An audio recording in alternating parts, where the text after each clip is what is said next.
The fluorescent bulbs of Mercy General Hospital hum above like faltering moths, casting stark shadows over the sterile waiting area where James Carter maneuvered his mop bucket with the same tender care he applied to braiding his 7-year-old daughter's hair each dawn. At 23, his broad shoulders stooped from endless nights scouring floors after Emma drifted to sleep. He glided through the hospital corridors like a specter, unnoticed by most yet vital to all. His calloused hands etched with the permanent scent of industrial cleaner. Narrated the tale of a man who swapped aspirations of engineering studies for the relentless demands of single parenthood after Emma's mother left without a glance back. But on this particular Tuesday evening, as autumn rain tapped against the hospital's windows, James would learn that even the smallest acts of compassion can tilt the entire orbit of someone's existence. The pediatric ward was eerily still when James caught it, a sound that sliced through his cultivated detachment like a shard. Beyond the reception desk, a child's cry rang out, raw and desperate, born of pure fear. Not the fleeting tears of a minor scrape or a refused treat, but the deep, soul-shaking sobs of a world collapsing inward. James paused, his mop dripping onto the freshly polished floor. 3 years of night shifts had trained him to stay uninvolved, to clean around the chaos and heartache that filled these halls. Yet this cry was different.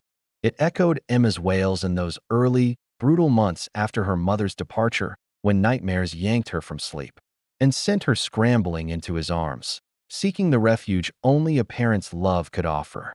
Following the sound, James turned a corner and found a little girl, no older than 6, huddled against the wall by the elevator bank. Her designer outfit, a pristine white dress likely worth more than James's monthly wages, was crumpled and tear-streaked. Her dark hair fell in flawless ringlets around a face smudged with mascara, her small hands trembling as she pressed them to her ears, trying to shut out the demons pursuing her through this clinical labyrinth.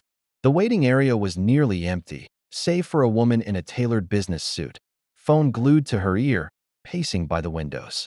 Her voice snapped with urgent talk of stock prices and boardroom battles, seemingly blind to the child's anguish just 20 feet away. James scanned the room, expecting someone, anyone, to rush to the girl's side.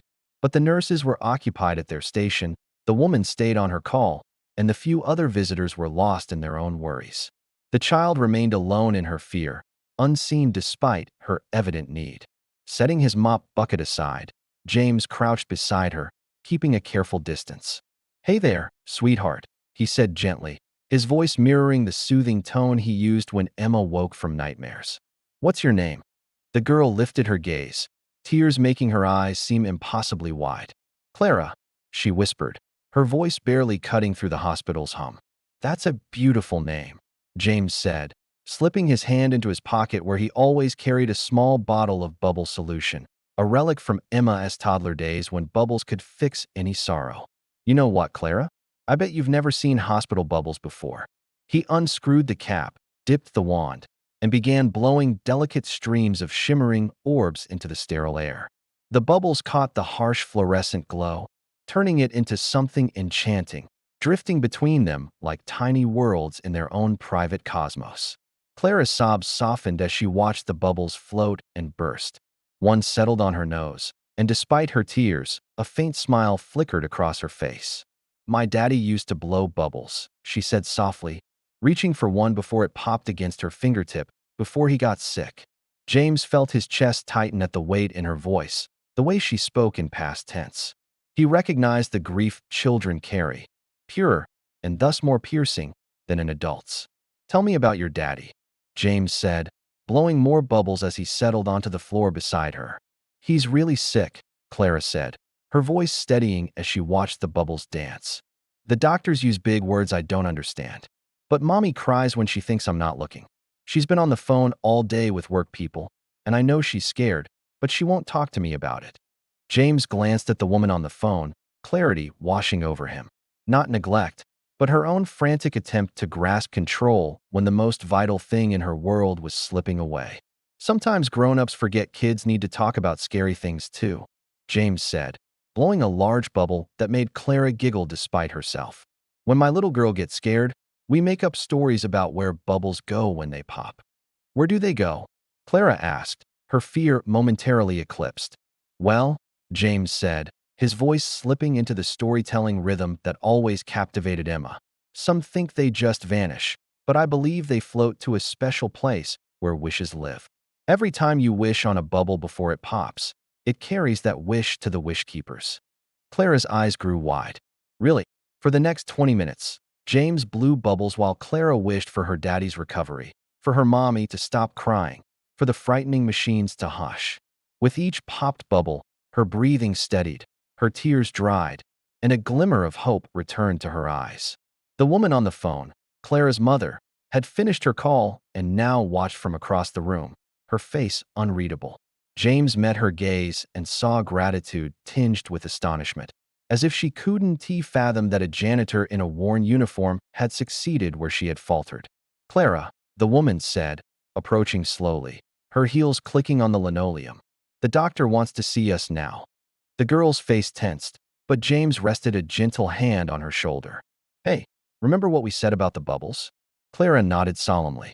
"Take this with you," James said, pressing the bubble solution into her palm. "When you get scared in there, just think of your wishes floating up to the wish keepers." As Clara and her mother headed toward the elevators, the woman turned back. "Thank you," she said simply, but James heard volumes in those words. 3 days later, an envelope awaited James in his employee mailbox. Inside was a check that made his hands tremble, enough to clear his student loans, cover rent, and start a college fund for Emma. But the note brought tears to his eyes. "Dear James, Clara's surgery was successful. When she woke, she asked for her bubbles first. The doctors said her calm, hopeful attitude during the procedure was remarkable. They'd never seen a child so composed in such a trying time. You gave my daughter something I couldn't: belief in magic amid darkness. I was so focused on managing the crisis that I forgot to be present for her fear.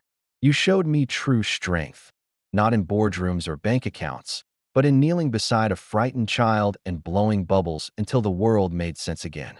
I've set up a scholarship fund in your name at the local community college. It's time to pursue the dreams you set aside. Some change the world with grand gestures, but you've shown me the deepest changes come from small moments of connection. Thank you for reminding me what matters. Elizabeth Moore, CEO of Moore Industries, and, more importantly, Clara's mom." 2 years later, James crossed the graduation stage in cap and gown, his engineering degree in hand. In the audience, Emma cheered beside Elizabeth and Clara Moore, now healthy and glowing, blowing bubbles in celebration. Each bubble carried wishes for James's bright future. As he looked at the faces of those who believed in him, he recalled that night in the hospital corridor when a simple bottle of bubble solution changed everything.